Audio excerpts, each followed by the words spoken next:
Nadine is back with us from Synergy Credit Union. Again, Nadine, an account manager from the Lashburn branch of Synergy, and we're talking about the cost of raising kids, which is no joke, especially these days. So let's continue and talk this time about should you consider the type of upbringing you want your kids to have, and you know what they can be involved in, that sort of thing. It would definitely be a help. Many parents have an idea of what kind of upbringing they want their children to have. Best plan is to put a budget together and build a plan of action as to what your vision looks like and make sure that you can make it happen. And if they want to go, like most kids want to be involved in at least one activity, and as you know, they can be very expensive. So if they want to be in sports or extracurricular activities, how do you plan ahead for that? So basically you have to take a look at that and feel out, I guess, once your child gets a little bit older as to what they're interested in. Mm-hmm. But as they become involved in school or start school and they become involved in extracurricular activities, so you're going to be faced with some extra costs. Your sporting goods, your clothing, registration fees. You may even possibly have travel depending on what they're involved in.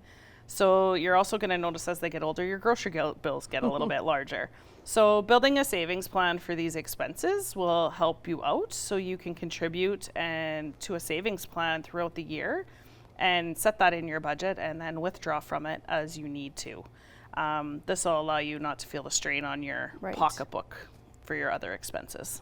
Now, what about the trend that we seem to be seeing of kids staying at home longer, not necessarily jumping out and moving to university right away? Are you seeing that, and how do people prepare for that? Yes, we are seeing that. So there was a recent poll completed that 35% of respondents are saying that they're helping their children with the growing cost of rent.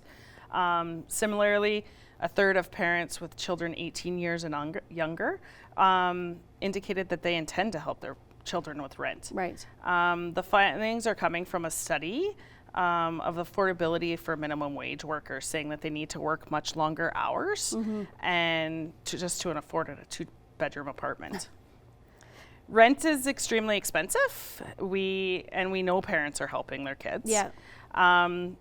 The first way parents are helping is they're providing the down payment for kids on their houses. And also there's a record number of young people relying on their parents to provide that down payment on their first house. Right. Now, what about teaching your kids about money? Because obviously if you could do that and get them to budget, then if they're working, that's probably going to help you in the end too, if they've been saving, correct? Yeah, so the best thing to do is to examine your own practices. Remember that children learn a lot from their parents, so try and set good examples. Give your kids an allowance just to give them the feel for money to spend on their own things. Maybe have them set a goal for a larger purchase that they're looking to make. And at that point, you could maybe even help them out with that larger purchase and, provide them a detailed plan of what they could do. Teach them to save regularly. Set up a process. Use a piggy bank. Set up a bank account. Yeah. Check in on it often and just show them what their money is doing for them. Right. Show your child to be a wise consumer. Tell them to do their research, review alternative ways that they may want to spend their money, and it'll show them the necessity of making choices. Comparison shop is a huge part of it. Also, it's good to teach your kids a healthy attitude towards credit. Maybe if they want to make that larger purchase, you maybe want to, give them the money like a loan and have them repay it back to you, because it's better they learn as a child about credit. When they become an adult, then they're more aware. Instead of paying 19% interest on a credit card. That's exactly it, yes. Okay, great. Well, thank you so much for joining us today. We really appreciate your time. No problem. Thank you.